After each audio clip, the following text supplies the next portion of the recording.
The biggest test of the off-season so far kicked off in Barcelona on Friday, with all the factory teams present and just 2 weeks before the start of the 2022 World Superbike season. On day one, we witnessed the number one rolled out for the first time this year and for the first time ever in Yamaha colours. Toprak Razgatlioglu switched out of the iconic 54 for the first time in his career, completing 82 laps and setting a best lap time just 0.03 of a second shy of his race lap record set in the 2021 Catalunya round.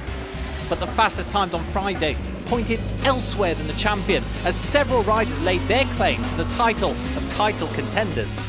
Above them all was Alvaro Bautista, who finished the day with a 1 minute 40.824 seconds set on an SCX rear tyre, over half a second faster than the race record and showing frightening pace over one lap on his return to the Aruba Ducati squad. The tumble at turn 10 was the only negative of note on day one for the Spaniard.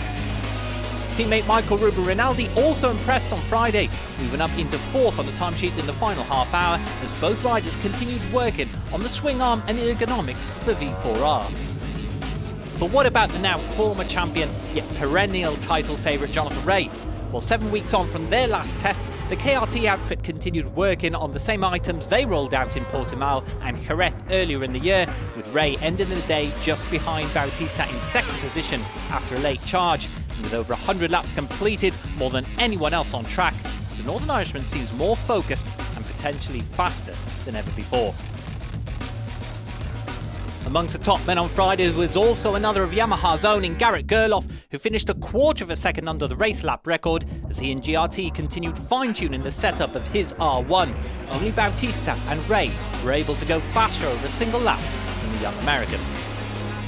Completing the top three factory outfits in 2021, top rookie from last season Andrea Locatelli endured a slightly more difficult day than his teammate. He crashes at turn 1 and turn 4, the latter bringing out the sole red flag of the day.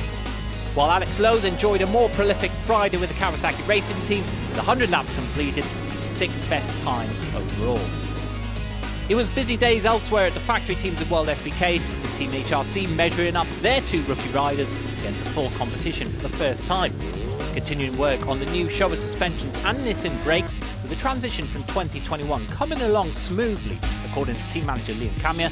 Both Xavi Vierke and Iker Lecuona put on a combined 164 laps at the Barcelona Catalunya circuit on Friday.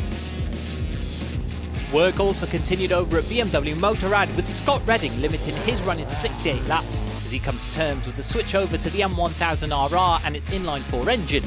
The Englishman finished the day 11th overall, just over a second behind Bautista's fastest time. And with Michael van der Mark still out recovering from surgery, it was Ukrainian rider Ilya Mikhalchik who jumped onto the M1000RR in his stead, completing 72 laps on his World Sbk debut. Also riding on factory machinery, albeit in the Bonovo Action squad, Eugene Laverty was top BMW on the day, squeezing inside the top 10 ahead of Redding and as a rider with the most experience on the M1000RR. Teammate Loris Baz, meanwhile, saw his running limited to 45 laps by a midday crash. Outside of Gerloff and GRT, top independent on the day was the surprising Lucas Mayas, who finished comfortably inside the top 10 and on par with the factory duo, despite only using up half a day of his testing allocation. It was also a day of debuts on Friday, with Havis Sharin making his debut on Mir Honda machinery, first time he's been on track since the Valencia Grand Prix last November. Cortenazana meanwhile continued seeking for improvements ahead of his Sofamal Superbike season with the GRT squad, as did the double Ducati rookies Philip Bertel, who had a new exhaust and rear brakes to test, and Luca Bernardi on the Barney Spark racing machine. Completing the Superbike side of proceedings were Oliver Koenig, who was able to get a full dry day of testing on the Orelac Kawasaki bike for the first time, and Loris Cresson, who faces his second year on the Team Pedicini machine. 3 World Supersport bikes, all of them on next generation Ducati twins, also joined the grid on Friday, with Nicola Bulega impressing once again 2 weeks ahead of his Supersport debut. Ollie Bayliss made further improvements on his side under the close guidance of Father Troy, while Raffaele De Rosa suffered 2 crashes on a difficult day with the Orelac Racing team. Stay tuned to worldsbk.com on Saturday for the final day of testing, promising plenty more action.